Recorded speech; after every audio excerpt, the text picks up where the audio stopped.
Just when you thought this might get resolved, the Disney company has asked for 6 more months in their lawsuit against the state of Florida. Let's talk about that on That Park Place. Hello, everyone. I am Jonas J. Campbell. I'm an investigative reporter for That Park Place, and with me is Mr. Vash Sky. Mr. Vash Sky, how are you doing, sir? I am doing very, very well, Jonas. Thank you so much for having me on for this one. This is a very interesting news story right here. It's kind of runs contrary to the narrative that you're seeing spread online. Yes, I would agree with you. And Mr. Mike Schneider from the Associated Press, we're reading this in Yahoo Finance, although this is an Associated Press article. He covers Florida governmental issues, and we always love reacting to what Mr. Mike Schneider has to say. Disney asks for delay in DeSantis appointee's lawsuit as worker describes a distracted district. Orlando, Florida, AP Disney this week requested a second delay in a state court case involving its legal battle with Governor Ron DeSantis appointees. Oh, so it's not Governor Ron DeSantis. Over who controls Walt Disney World's governing district, as the company accused them and the governor's office of stonewalling requests for documents that are part of the litigation. Vash, what's wrong with this request right here? Oh, the request for more documentation as part of the district's I don't know ongoings or happenings.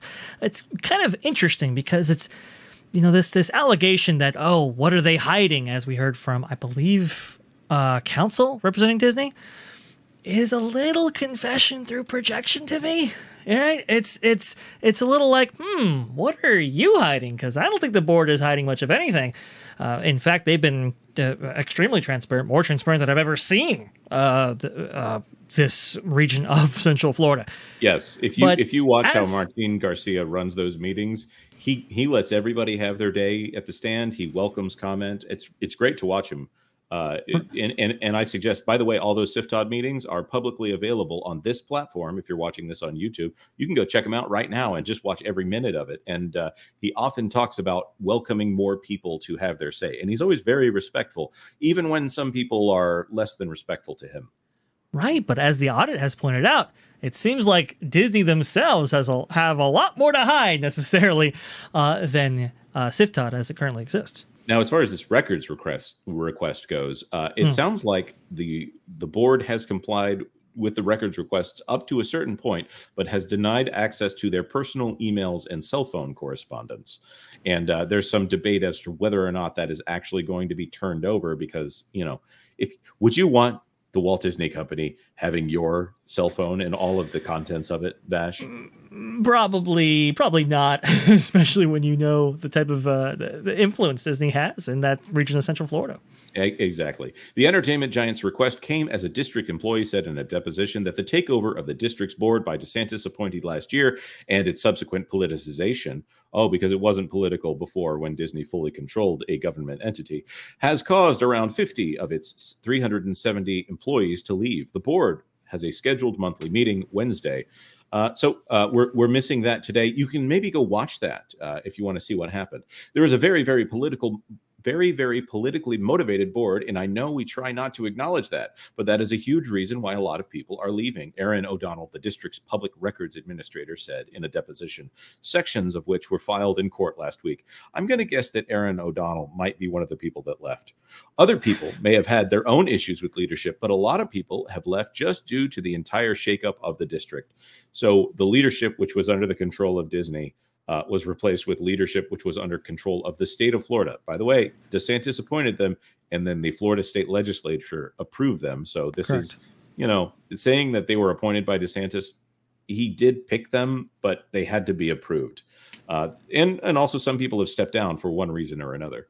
The governing district provides municipal services such as planning, mosquito control, and okay, yeah, we know all that. DeSantis and the GOP-controlled Florida legislature took control of the district last year after Disney publicly opposed the state's so-called, I'm not going to say the name of the bill, that prohibits teachers and government employees from having curriculum that discusses bedroom issues with children below the age of 8, which bans classroom lessons on sexual orientation and gender identity in early grades. Law was championed by DeSantis, who had been running for the 2024 presidential nomination until last week. Yep, we know that. Well, that's true, but history is interesting because remember he wasn't running at that time. A lot of people think, oh, there's a bid for the presidency. That wasn't the case for what, a good 6 months. Yes, I would agree because it was nowhere near an election when all of that went down. Disney, DeSantis, and the district have taken their fight over who controls the district to the state and federal courts. Actually, Disney was the one that sued DeSantis, and then the district countersued. And I believe DeSantis might have actually been taken off of the lawsuit in one of the instances because he had no party in the lawsuit. O'Donnell's partial deposition in the state court case was filed as part of Disney's arguments that the Central Florida Tourism Oversight District and the governor's office has been dragging their feet in producing requested documents. In its request for a delay, Disney argued that it needs another 6 months to prepare for filing a motion since it hasn't gotten the documents in a timely manner. The district said in court papers that it had provided the appropriate documents. It accused Disney of going on a fishing expedition to score political points. Now, I thought DeSantis was the politician here. Have there been any instances of Disney engaging in political activity? Oh, the lobbyists in Tallahassee are currently laughing as we speak. Right. It's a lot. In fact, there's a proposal that will be voted on at the shareholders meeting for the Disney company that names the fact that Disney is in the top 1% of political donors through their political action committee. And their shareholders would like to know where all that money is going. Now, I would say if you go through your corporate responsibility class in business school, it's something that they always point out that you stay away from these areas so you don't have people coming in and trying to govern you. In this case, it sounds like the shareholders are trying to govern the company. Vash, did you have something there? No. I was just point of clarity here. So consistent with Florida's sunshine laws, right? The obligation for the board is to turn over anything actually conducted maybe on district grounds via writings, texts, emails, so forth, and with CFTOD devices, right? And that's the only that's as far as those obligations go. Is that correct? Right. And I don't believe this article contemplates the fact that they're asking for personal devices and personal emails, not to turn over the device, but to turn over the contents of the device and any text messages that might have been done even before they were appointed to the board and had access to a district device. So who's really stalling here? Is it the board, or is it Disney in their request to refile a motion? I mean, how large could this motion possibly be to say, hey, listen, we just want access to what we want access to, and for these reasons? It sounds like they may be stalling for a reason or justification to actually get access to those records.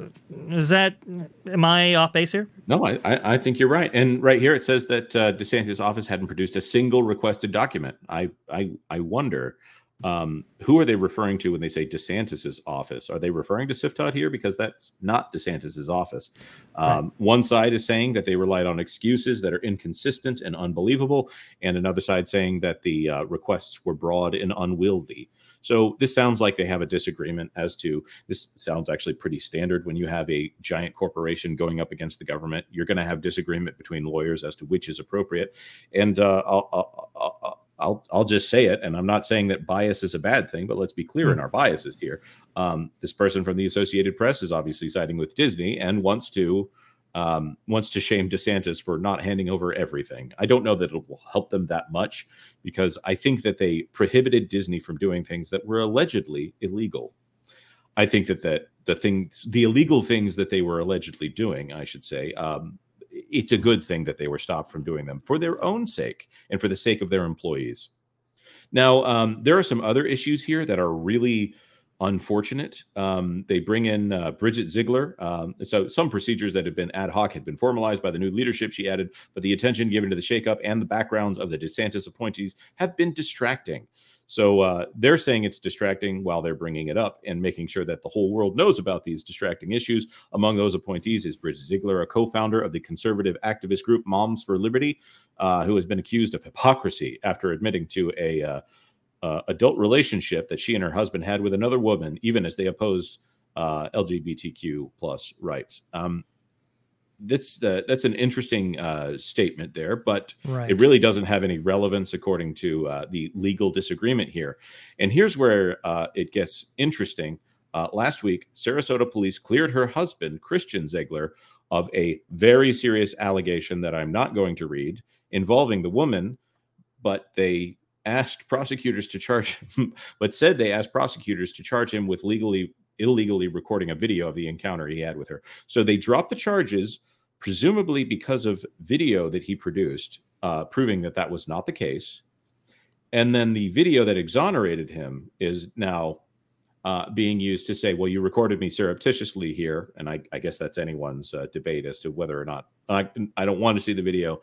That's not something I'm interested in here. But it sounds like the video proved that the allegation was false. Mm. And therefore, the allegation was malicious, since it sounds like it was a false allegation of this horrible thing. But now they want to focus on the fact that it was recorded with these people that sound like they were very familiar with each other. And Vash, is there anything else we want to say here? Actually, I'm just going to say let's move on from this debaucherous situation. You're right. You know, when you mix these things up with politics and all the grimy stuff there, well, these things tend to happen, unfortunately. Yeah. I'll also point out that she was ousted from the chairman of the state party here. So right. I think the reaction here has been unanimous, and they're trying to pretend like it was. Yeah. Oh no, that the Republicans were fine with this. No, I don't think they were. I do agree too. And look, I'll just say this. I'll just kind of end with this. You talk about the proposal to for shareholders that shareholders are asking Disney when it comes to this annual meeting here in 2024 that they should be open about how much money the company spends on these, the political campaign donations and so forth. I think that absolutely should be the case, because now we know that it's a lot. It's a lot of company resources going on to this. And as the recent SEC filings bear out, they may not ever achieve their goals. But if this is a goal that the company wants to drive itself to, I think shareholders have the right to be made aware of just how many resources are going towards these things. Clearly, it is having ramifications for the company and its business interests as it relates to Florida and elsewhere. Right, and I would agree. The old stance of donating a little bit to everybody there in the area was probably a better stance for Disney, rather than or no political donations whatsoever would be another issue. But of course, the apolitical is being political by taking a stance against being political in the modern age. Let's not think about that too much, though. Let's think about liking this video if you like this video. Thank you so much, everybody, for watching this far and enduring my little joke there. If this is the kind of thing that someone you know might be interested in, please share it out with them. And of course, please consider subscribing to That Park Place for all the news that should be fun. Thanks for watching That Park Place News. For more information, consider checking out www.thatparkplace.com. And don't forget to subscribe, share, like, and send this out on your favorite social media accounts.